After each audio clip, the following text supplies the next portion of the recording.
थाने में एआईएमआईएम की सहर शेख के विवादित भाषण को लेकर पुलिस ने कार्रवाई की है। भाजपा नेता किरीट सोमैया द्वारा शिकायत दर्ज कराए जाने के बाद पुलिस ने सहर शेख को 2 बार पुलिस थाने बुलाया था। इसके बाद सहर शेख ने लिखित माफीनामा सौंपते हुए कहा कि किसी की भावनाओं को आहत करने का उनका कोई इरादा नहीं था। उन्होंने तिरंगे के प्रति अपनी निष्ठा जताते हुए देश के लिए काम करने की बात कही है। पुलिस ने भविष्य में इस तरह के बयान न देने की हिदायत देते हुए उन्हें लिखित चेतावनी जारी की है। साथ ही भारतीय न्याय संहिता की धारा 168 के तहत नोटिस भी दिया गया है। यह स्टेटमेंट किरीट सोमैया को दिखाया गया, जिसकी जानकारी मुंब्रा के वरिष्ठ पुलिस निरीक्षक अनिल शिंदे ने दी है।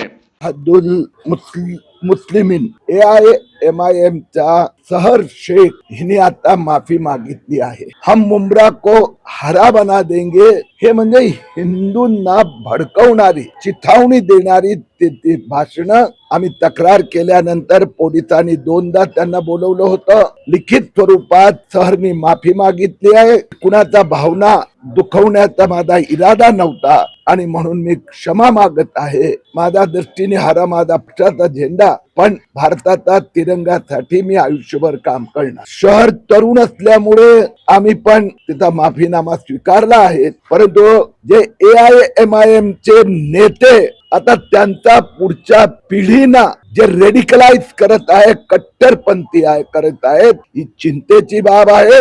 AIMIM म्हणजे नवीन मुस्लिम लीग, ते मुस्लिम लोकांना भडकवतात। त्यांचा प्रयत्न मालेगावला त्यांनी हिरवं केलं, मानकोटला हिरवं केलं, मुंब्राला हिरवं केल्या जमा आहे आणि आता मुंबईला हिरवं करायचं आहे, ते आम्हाला मान्य नाही।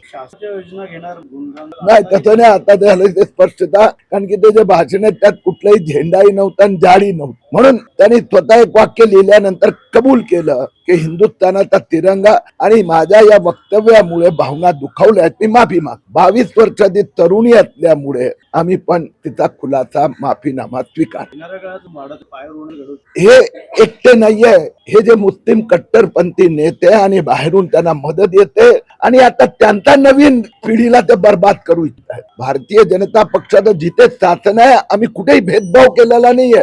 लाडकी बहीण म्हणजे शिंदे आणि देवाभाऊंची लाडकी बहीण असं नाही, मुस्लिम असो हिंदू असो सगळ्या बहिणी लाडकी, रेशनिंग असो, कुठलीही योजना मोदी सरकारने पण, परंतु हे कट्टरपंथी जे भडकवण्याचा प्रयत्न करीत आहेत आणि येत्या काही वर्षात त्यांना मुंबईला मुस्लिम मुंबई बनवायचं आहे, ते आता त्याच्या विरोधात देवेंद्र फडणवीस सरकार मैदान।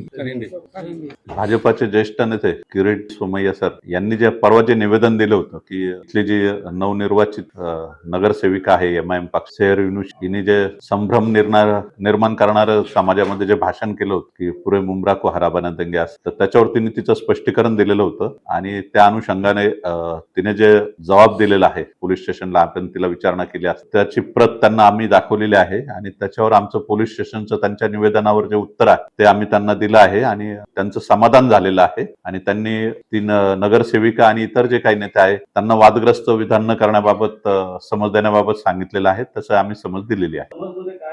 तिने सांगितलं आम्ही तिरंग्यासाठी मरायला तयार आहोत, आमचा असं काही कोणाच्या धार्मिक भावना दुखवण्याचा उद्देश नव्हता, जरी कोणाच्या दुखवल्या गेल्या असेल तर मी माफी मागतो, तिने सांगितलं। भविष्यात असं समाजामध्ये संभ्रम निर्माण करणारं भाषण करू नये आणि आपल्या देशाचं जातीय एकात्मता व राष्ट्रीय एकात्मता याला बाधा येणार नाही असं आपण भाषण करू नये, असं तिला आम्ही सांगितलं ना मी तुम्हाला की तिरंग्यासाठी आम्ही मरायला तयार आहोत, ती बोललेली आहे।